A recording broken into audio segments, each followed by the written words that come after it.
राजवीर की आवाज आती है और वो आकर के उस बेटी को ढांढस बनाता है और सिर पर हाथ धर के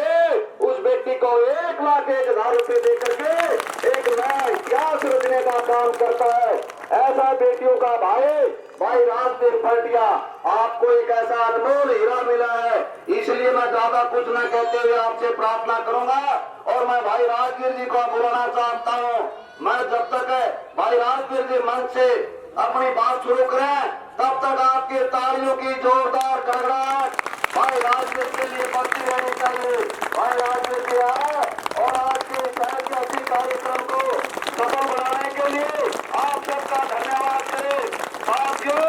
वो नहा करके अपने कपड़े बदलते हैं, लेकिन भाई जो पसीने में नहा करके कपड़े बदलता है वो अपना इतिहास बदलता है। ऐसे भाई राजवीर हैं जिन्होंने एक ऐसा इतिहास बनाया है, पूरा हरियाणा में सारा देश गर्व करता है कि एक अकेला इंसान कितना बड़ा काम कर सकता है। ये काम भाई राजवीर फर्टिया ने किया है। तो भाई दोबारा भाई राजवीर के लिए जोरदार तालियों के साथ इनका स्वागत करें। और भाई हमारे मीडिया के साथी आए हुए हैं, सारे साथियों का मैं धन्यवाद करता हूं और एक बात कहता हूं, भाई यह छोटी सी ढाणी है, ढाणी बाकरा, आप अंदाजा लगा लो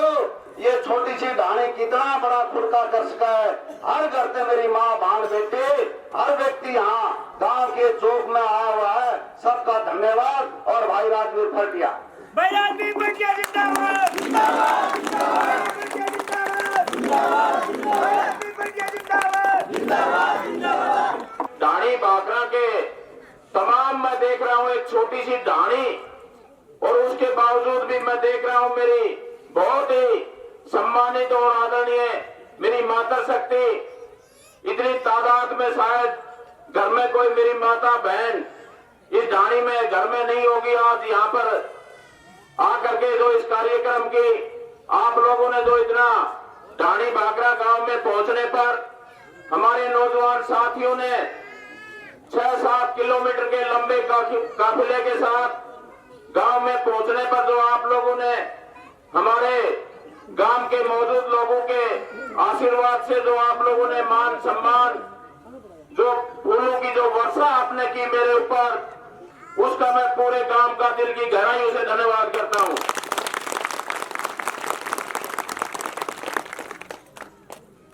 साथियों, सुबह 8-8:15 बजे का प्रोग्राम था, मैं भी थोड़ा सा 1 घंटा लेट हो गया और आप लोग सुबह से 8 बजे से लगातार इस मंदिर प्रांगण के साथ में लगते हुए आपके ग्राउंड ढाणी बाकरा के इस ग्राउंड में बैठे हुए और इतनी तादाद में मैं देख रहा हूं। और जब मैं भिवानी से चला था उस टाइम फोन आने शुरू हो गए थे कि चेयरमैन साहब 8 बज गई, हमारी माताएं बहनें छोटे छोटे बच्चे नौजवान साथी हमारे सम्मानित बुजुर्ग लोग सभी आ गए हैं। तो आप लोगों ने इतना जो एक छोटी सी आवाज पे अपने भाई बेटे के लिए इतना आप लोग जो करते हो, चाहे मेरे किसी ढाणी गांव मोहल्ले या किसी गली में जाने का जब मौका मिलता है, हमारे नौजवान साथियों का आज पूरे हल्का लोहारू में नहीं पूरे हरियाणा प्रदेश में जिसकी चर्चा रहती है, आसपास के जहां भी प्रोग्राम होते हैं मैं देखता हूं, प्रोग्रामों में जाने का मौका भी मिलता है। प्रोग्राम बहुत देखे हैं, लोग भी आते हैं, बड़ी संख्या में आते हैं, लेकिन जो सबसे बड़ी बात मेरे लिए जो परम पिता परमात्मा का जो आशीर्वाद रहता है वो हमारी माता बहनों का रहता है। और वो कहीं पर भी किसी ढाणी मोहल्ले गांव कहीं पर भी जाने का मौका मिलता है तो हमारे जो पुरुषों की जो संख्या होती है उससे भी कहीं ज्यादा आप देख सकते हैं किस तरह से पूरा ग्राउंड हमारी माताओं से भरा हुआ है। ये सौभाग्य की बात है, चाहे वो पिछले साल 1 साल पूरा होने को जा रहा है। 27 फरवरी का दिन था, गोपालवास के उस ऐतिहासिक ग्राउंड जो हमारे मंदिर के साथ लगता हुआ जो मैदान था, और वो मैदान इतना बड़ा टेंट वहां पर जब लगा रहे थे, लोग देखते थे कि इतना बड़ा टेंट इतने आदमी कहां से आएंगे, लेकिन आप लोगों के सहयोग से, आप लोगों के आशीर्वाद से उस ग्राउंड को भरने का काम हमारी माता शक्ति ने किया। हमारी माताओं की जो सबसे बड़ी उस रैली की जो चर्चा जो जनसभा की जो चर्चा पूरे हरियाणा प्रदेश में होती है और जो कि पूरे प्रदेश में उस रैली में आप लोगों ने भी देखा होगा, बहुत से लोग उस रैली में गए थे और उसमें सबसे ज्यादा जो जनसंख्या थी, जो हाजिरी थी, वो हमारी माताओं की थी। तो यही इसी प्रकार से 3.5 साल पहले जब मैंने साथियों गांव में जाना शुरू किया, जब हमारी ढाणी मोहल्लों में जब जाना मैंने शुरू किया, वार्डों में जाना शुरू किया, उस टाइम मेरे मन में जो बात थी वो आज 4 साल लगते हुए मेरे को दिखाई दे रहे हैं। मैं किसी ढाणी गांव में जाता था, 10-20 लोग वहां पर होते थे और उन लोगों का और सबसे ज्यादा युवा शक्ति का, जिनके कंधों के ऊपर पूरे देश की जो बागडोर होती है। नौजवान साथियों, आप जब अपने अपने भाई के प्रति इतना जब भी कभी भी एक छोटी सी आवाज, कल शाम कोई प्रोग्राम बना था कि कल ढाणी भाखड़ा से हमारी जो बेटियां हैं उनके लिए कॉलेज के लिए बस की जो शुरुआत करनी थी, पिछले 6-7 महीने पहले मैं जब आपके गांव में आया था तो हमारे मौजूद लोगों ने, नौजवान साथियों ने, कुछ हमारी माताएं भी थी जिन्होंने बताया था कि इतने 5-6 किलोमीटर हमारी लड़कियों को पैदल जाना पड़ता है। देश आजाद होने के बाद भी,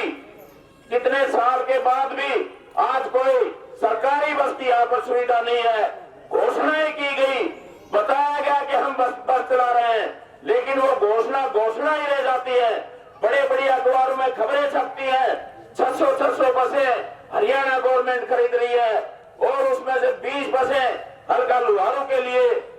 देने का इन्होंने वादा किया था। उस दिन मैंने जब वो खबर पढ़ी, बड़ी खुशी हुई दिल में कि हमारी जो मुहिम थी, जो हमारी बेटियों के लिए शिक्षा के लिए जो कॉलेज तक जाने की जो व्यवस्था करने का हमने जो शुरुआत की, मैंने अपने मन में सोचा कि मेरी जो शुरुआत थी वो कहीं ना कहीं गवर्नमेंट भी उसको सोचने को मजबूर हुई है। तो बहुत अच्छा लगा था, लेकिन वो 1-1.5 साल हो गया, शायद पूरे हल्का लुहारू में शायद कोई बस आई गांव में क्या? एक बार हाथ खड़े करके बताओ, आई कि नहीं आई? ये मीडिया के साथी यहाँ पर है, एक बार बताओ इनको और उनको याद दिलाओ कि आप लोगों ने किस तरह से जो वायदे करके और उसके बाद भी उन बहन बेटियों के लिए कोई व्यवस्था नहीं आप लोगों ने की। तो मैं तो नौजवान साथियों एक ही बात कहना चाहता हूं, चाहे वो हमारे बहन बेटियों की बात थी या नौजवान साथियों के लिए खेल की बात थी, खेल ग्राउंडों की बात थी। इन लोगों ने जब पिछले जो हमारे लोकसभा के जब इलेक्शन थे, विधानसभा के जब इलेक्शन थे, बड़ी बड़ी घोषणाएं की थी। 2.5 करोड़ सालाना नौकरी देने का वादा इन लोगों ने किया था। आज आप देख रहे हो किस तरह से नौजवान साथी रोड के ऊपर अपने हक के लिए, लड़ाई के लिए, चाहे वो नौजवान की बात थी, चाहे किसान की बात थी, सालों साल दिल्ली के बॉर्डर के ऊपर अपने हक के लिए लड़ाई लड़ते रहे, लेकिन इनकी नींद नहीं खुली। तो मैं तो यही कहना चाहूंगा साथियों, व्यवस्था परिवर्तन करना है, चाहे वो हमारे समाज के कोई भी काम हो, नौजवान साथी का काम हो या कोई हमारे किसान का काम हो, व्यापारी का काम हो, कर्मचारी का काम हो। इन लोगों को जब याद आती है, जब इलेक्शन हमारे सिर पर होते हैं, वादे करते हैं, लेकिन उसके बाद बहुत भूल जाते हैं। हमारे गांव की तरफ से बहुत ही हमारे सम्मानित लोगों ने, जो हमारे समाज का जो सबसे बड़ा सम्मान का जो प्रतीक होता है पगड़ी रख करके गांव की तरफ से दर्जनों पगड़ियां मेरे सिर के ऊपर रखी गई। ये सम्मान कोई छोटा सम्मान नहीं होता, सबसे बड़ा हमारे समाज का सम्मान होता है। मैं पूरे गांव को विश्वास और भरोसा दिलाना चाहता हूं कि आपके द्वारा रखा गया विश्वास का प्रतीक पगड़ी, इसको कभी गिरने नहीं दूंगा, इसको स्थान लगाने का काम करूंगा। ढाणी भाखड़ा के इस मन्नत प्रांगण के साथ लगते हुए ग्राउंड में आप लोगों के बीच में मैं विश्वास दिलाना चाहता हूं साथियों, नौजवान साथियों, आपकी ये जो मेहनत है, आपने तो एक कंधे से कंधा मिला करके इतना जो साथ दिया है, आपको विश्वास दिलाना चाहता हूं कि आपकी ये मेहनत व्यर्थ नहीं जाएगी और एक दिन ये चार चांद लगाएगी। आप लोगों ने जो, चाहे वो हमारे पिछले महीने ही जो प्रोग्राम था भारत जोड़ो यात्रा, उसमें भी हमारे हल्का लोहारू के नौजवान साथियों ने पतंग लगाना का काम किया। सोशल मीडिया का जमाना है, लोग आज आप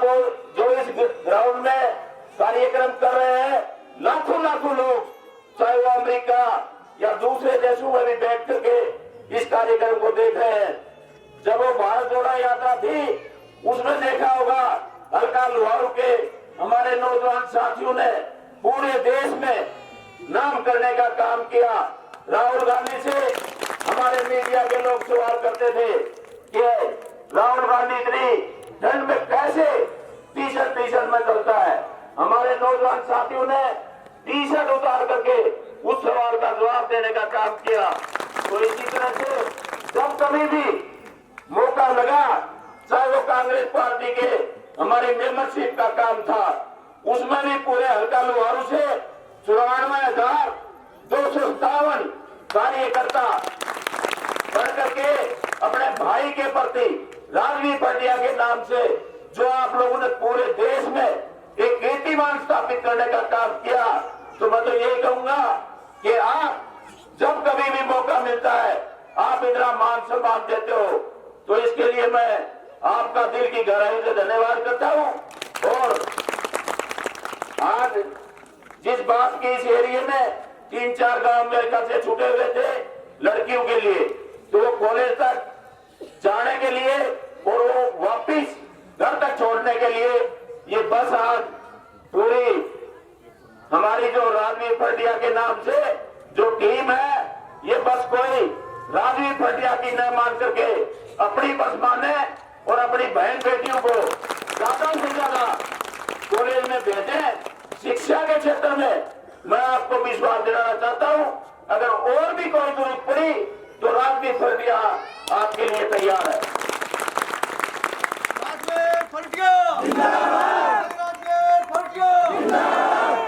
साथी शाम को इकट्ठे होकर के खेलते हैं, आपस के मन की जो बात होती है वो करते हैं, दुख सुख की बातें करते हैं। तो मेरी जो अपनी भावना थी, अब जब मैं शाम का टाइम होता है और जब गांव से गुजरता हूं, जिन ग्राउंडों में बटोरे और बरेड़े लग चुके थे, आज उन ग्राउंडों में दोबारा से सफाई होकर के नौजवान साथियों की बात करूं, चाहे हमारी ये बहनों की बात करूं, छोटी छोटी बच्चियां जब वहां पर दौड़ती हुई दिखाई देती है तो मेरी खुशी का कोई ठिकाना नहीं रहता। तो आप लोगों ने सदैव मेरा साथ दिया और पूरे मैं आपको विश्वास दिलाना चाहता हूँ, मेरी माताओं लोग, खास करके हमारे नौजवान साथियों को, कोई इस तरह से जो आप लोगों ने इतना हर समय पर, चाहे वो गोपालवास की बात थी और चाहे इसे आप छोटे से आज एक कार्यक्रम था जो इस बस का जो शुभारंभ हम करने जा रहे हैं, उसमें आप देख रहे हैं किस तरह से हमारी माता बहनों की इतनी जो तादाद में आप लोग आई। और जब मैं गांव से गुजरता हूं और जब ये रेडिया बाजता है राजवीर भटिया के सम्मान का, हमारी माताएं, हमारी बहनें जब दहलीज पे आकर के और देखती है कि अपना भाई राजवीर जा रहा है। जब मैं एक दिन मिट्टी गांव में जा रहा था, तो शादी का प्रोग्राम था, ऐसे ही जैसे आप बैठी हो, हमारी बहनें 10-5 खड़ी हुई थी। जब मैं साथ से गुजरने लगा तो एक बहन ने कहा कि हमारे वाला राजवीर आ गया है। तो उसका कोई ठिकाना नहीं होता, ये समझ कोई किसी को मिल नहीं सकते। ये परमपिता परमात्मा की कृपा है कि आप लोगों के मन में इस तरह की जो भावना रहती है, उसके लिए मैं आपके चरणों में संघर्ष करता हूं, आपका धन्यवाद करता हूं। आप लोगों ने यहाँ पहुंचने पर जो इतना मान सम्मान दिया, उसके लिए मैं सबका दिल की गहराइयों से धन्यवाद करता हूं। और आपसे अपील करता हूं कि कोई भी बहन शिक्षा के क्षेत्र में कॉलेज तक जाने के अभाव में कोई अछूती नहीं रहे, सबको कॉलेज भेजने का काम करें और कहीं भी कोई कमी रहेगी तो उसको दूर करने का हम काम करेंगे।